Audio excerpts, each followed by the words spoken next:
There you go. Welcome to Sunshine Cathedral's Queer God Squad. It's Thursday, June 13th, 2024. I'm Reverend Dr. Darrell Watkins, the senior minister here at Sunshine Cathedral. I am Reverend Dr. Robert Griffin, the executive minister. Faith and religion can be complicated for the LGBTQ+ community. Surveys show that evangelical faith is the greatest justification for the attacks on the LGBTQ+ community. I am Reverend Kevin Tisdall, the Minister of Education. The Queer God Squad is going to explore our religious community. Let's explore the big news of the day and what it means to you. Surveys show that religious faith and church are the main cause of trauma in the LGBTQ+ community. At Sunshine Cathedral, we're here to tell you that you are God's miracle, not God's mistake. This is the Sunshine Cathedral perspective. Frociaggine and the LGBTQ+ faith community asks if we can trust the Pope after. Pope Francis caused controversy by using the highly offensive term Frociaggine in a closed-door discussion at the Italian Bishops' Conference regarding admission of gay seminarians. It is Italian slang for faggot. The remark deeply hurt LGBTQ+ Catholic believers seeking acceptance.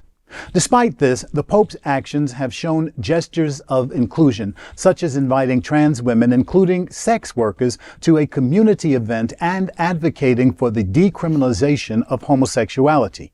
Although Francis has stated that homosexual acts are sinful, he emphasized inclusivity within the Church. The Vatican also announced its willingness to baptize transgender Catholics and allow them to be godparents. However, the Pope's recent use of the derogatory term has sparked criticism from LGBTQ+ advocates who see it as indicative of lingering bias within the Church. While talking to Reverend Irene Monroe, Marianne Duddy-Burke of DignityUSA notes that, and I'm quoting, "The Church simply could not function without those countless gay priests, bishops, and maybe even popes who currently serve and have served over the centuries," unquote. The truth is, the Catholic Church's identity as a home for LGBTQ+ individuals isn't inherently negative. However, can Pope Francis be trusted by the LGBTQ+ community? While Francis initially appeared accepting, stating, quote, who am I to judge, unquote, regarding the presence of the quote-unquote gay lobby within the Vatican, his stance has wavered over time. Mere words of acceptance aren't sufficient. Consistent support, both publicly and privately, is essential for genuine inclusion. But Queer Faith asks, is Pope Francis better than the even more hateful alternatives? Wow, that's a whole lot to unpack. Let me answer the first question first. We talked about it at this table over time. Less hateful is better than more hateful. So I really think that this Pope is caught between two conversations. He is supposed to be the voice of the entire church. He's supposed to speak for the Catholic Church all over the world. And he still has his feelings. He still has his thoughts. We look at how he was when he was in South America. He was a very, very accepting, very, very open person. He was a person of the people.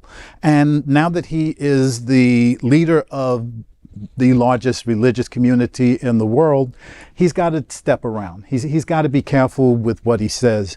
And we did a story recently about what Supreme Court justices say in quiet. We always need people in those quiet places so that the conversation becomes public. What we do in private will eventually become public, and we do need to be consistent with what we say and do. And there's always an and. And there are times when I know I would prefer that there be no microphones or cameras around me when I'm speaking, because sometimes I do slip. I sometimes say words that are not nice or not loving. And I have to take this Pope in his totality. This is a Pope who is fighting against the tide of a lot of his archbishops and bishops and priests. This is a Pope who is taking positions that no other Pope has taken. So yes, this Pope is doing a lot of things, and yes, he still has his biases that we have to be aware of. So the answer is, for me, yeah, he's a decent guy who sometimes missteps, and a decent guy who really is speaking truth to a lot of his church that apparently don't want to hear it. Right. I am more concerned that he's really not on board with the trans business. I mean, he's kind, like he'll wash their feet, he wants to baptize them, like he doesn't want to be cruel, but he also doesn't see them. He told one trans sex worker, I think, told her she was a child of God. I mean, he's so much closer than anybody else on his team, but still, I think he doesn't, or at least he doesn't allow himself to show himself as being fully understanding of trans realities.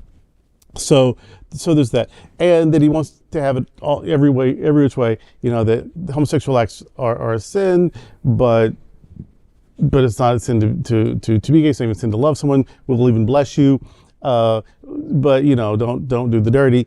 But everyone's doing the dirty when they're not supposed to. So just go to confession. I mean, he's just all over the place, trying to be supportive, but still limited by some very ancient and not very necessary dogma. And so those are the things that trouble me, that I want him to be able to push past those things. I want the church just to, you know, join at least the 19th century and, you know, maybe catch up to the 21st eventually. And so that's what I'm concerned about. I'm not concerned that an 87-year-old man said a word that 40 years ago he probably wouldn't have thought was a bad word. You know, what I've noticed with my aging mother and before that, my aging grandparents and so on, is that they will say things, and I think even I'm in my late 50s, I think I'm even good there sometimes, that you just recall the old words, not necessarily unkind words, not slurs necessarily, but just, I said something the other day and our friend just roasted me because I said something about something being over yonder.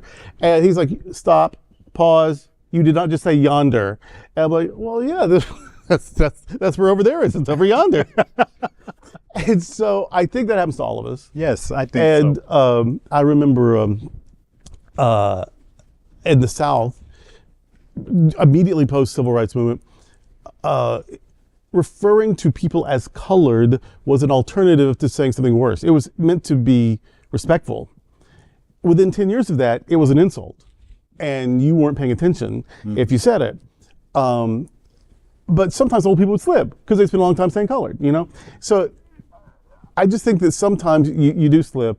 And if someone says, oh, that we don't say that anymore, it hurts people's feelings, it's universally frowned upon, even, I screwed up, I didn't mean that.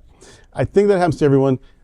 Doesn't mean it was a great thing to do, but that once we hear about him saying a thing, that I remember reading, and everybody knows, there's nobody I admire and worship more in the world than Sophie Tucker. I'm reading her autobiography for the first time 100 years ago, and she was talking very kindly about a friend of hers, and she very innocently just refers to him as a Polak. And now it's very cringy. But I think in her setting, in this urban setting in the 40s, I think that's just what some people thought Polish people were called, and I'm not sure a lot of Polish people corrected them. And, you know, so now I'm all cringy. I'm like, oh, surely not Sophie Tucker. But that was then. If you say it now, it's like, what are you, Sophie Tucker in the 1940s? You know, get over yourself. So yes, the Italian faggot, you know, fagioli or whatever it was, that was the greatest thing to do. But that was one moment, as opposed to saying, who am I to judge? And yes, we'll bless these people, these gay people in relationships, though that's not the same as blessing the relationship. We'll find line, and we'll baptize transgender people, and he's done so much that I think shows his heart more than a misspeak once at the age of almost 90. And so I'm looking at what he's done consistently, not what he screwed up once. You know, your talk talks and your walk talks, but your walk talks louder than your talk talks. And I think his walk has been certainly not far enough for us liberal Protestants, but miles ahead of where we ever thought we'd see Roman Catholics in our lifetime. Yes. So I'm going to give him a pass. I don't know if you remember a show that was called The Young Pope. when it aired. Yes. And what I loved about watching the young Pope is he was not supposed to be the Pope. He became the Pope. And he just took on a whole new flavor for the Vatican. I mean, he would just say things in his character that was completely outrageous. You know, we think that you should be doing this and doing this and doing this, and don't call it a sin, just call it a blessing from God. I mean, he was just really in his character. And I sometimes think of this Pope as the young Pope with his progressive takes on things. Mm-hmm. And I think he is doing his best to still pull the church forward in a very difficult time, and still, yeah, you make a mistake, but we all make mistakes. As he says, you know, we are going to make mistakes. And yet, the totality of what he's done so far, and my lifetime of being around with this Pope, is far more than any other popes have ever done. So I give him a pass with a watchful eye to see what else he's going to do. Mm-hmm. And I also give him a pass because he didn't try to gaslight us. He didn't try to say, oh, no, I really didn't say that. They misunderstood me. Mm-hmm. He took it. He said, yeah, I screwed up in this case, and I'm going to watch what I say. We're going to not only watch what you say, Pope, we're going to watch what you do. Yep. And yeah, that he didn't make excuses. He just apologized. And I think the Dalai Lama did something similar years and years ago. He said something sort of homophobic. Not a slur, but just that he didn't think it was a good thing or whatever. And someone pulled him on it. The very next time he was in front of a microphone and said, that was very hurtful. You've got a lot of LGBTQ plus fans, and we're taking your spiritual advice, and we think you're wonderful, and like you're just holiness embodied, and you just said that hurtful thing. And he said, I am an old celibate monk. And someone asked me a question about sexuality. What do I know? He said, so I'm sorry that I got it wrong. There you go. I'm saying these are holy people that can say, they asked me something I don't know anything about, and I said something that wasn't very smart. Forgive me. That's all I ever need to hear. I went right back to being a Dalai Lama fan that very second. So I think we can be forgiving, especially of someone who's trying to do well under very difficult circumstances. And he's 117 years old. I think he's doing pretty good. Well, that's today with the Queer God Squad. We want to thank you for joining us. We're here daily at 3 p.m. to have some fun and to discuss what our LGBTQ plus community is talking about. Sunshine Cathedral is the world's largest progressive queer church. Progressive, queer, and God are words that naturally should go together, and we are all in this together. Remember that. You are God's miracle, not God's mistake. Until next time, we are the Queer God Squad. Goodbye.